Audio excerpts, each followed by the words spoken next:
আমগুৰিৰ কংগ্ৰেছ কাউন্সিলৰ হেমন্ত বৰুৱাক মঙলবাৰে নিশা প্ৰায় 10 বজাত কোনো অচিনাক্ত ব্যক্তিয়ে গুলীয়াই নিহত কৰে। বৰুৱাৰ এই হত্যাকাণ্ডক একাংশ লোকে তেওঁৰ প্ৰতিদ্বন্দ্বী গোটৰ কাম বুলি সন্দেহ প্ৰকাশ কৰিছে।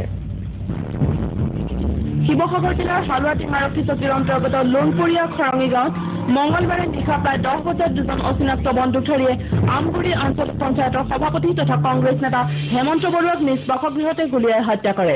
ঘটনাৰ বিৱৰণ মতে হেমন্ত বৰুৱাই পত্নী ৰীতা বৰুৱাৰ সৈতে উক্ত নিশা ঘৰৰ পাছফালে থকা গা ধোৱা ঘৰলৈ যোৱাৰ সময়তে বৰুৱাৰ বাসগৃহৰ চৌহদত পূৰ্বৰে পৰা খাপ পিটি থকা দুজনীয়া অচিনাক্ত বন্দুকধাৰীয়ে পত্নীৰ সন্মুখতে বৰুৱাক নিচেই ওচৰৰ পৰা তিনিটাই পৰিচালনা কৰি হত্যা কৰে। হত্যাকাণ্ড সংঘটিত কৰি আধাৰৰ সুযোগ লৈ দুৰ্বৃত্ত দুজনে পলায়ন কৰে।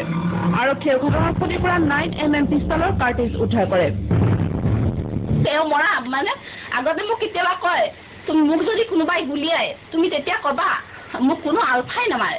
অতদিনে মৰা হলে মোক আলফাই মাৰি গ'লে তুমি পুতুল গগৈ আৰু কৃষ্ণ গগৈ নাম কবা। সিহঁতে মোক মাৰিলে বেলেগ মোৰ হকটো কোনো নাই। বিগত পঞ্চায়ত নিৰ্বাচনৰ পিছৰে পৰা হেমন্ত বৰুৱাৰ সৈতে একেখন গাঁৱৰে তেলচুৰ পুতুল গগৈৰ ৰাজনৈতিক শত্ৰুতা বৃদ্ধি পাইছিল আৰু বৰুৱাই কেইবাবাৰো ভাবুকিৰ সন্মুখীন হৈছিল। হেমন্ত বৰুৱাৰ হত্যাকাণ্ডৰ সৈতে কোনো উগ্ৰপন্থী সংগঠনৰ সদস্য জড়িত নহয় বুলি স্থানীয় ৰাইজৰ লগতে পৰিয়ালৰ লোকে দাবী কৰিছে।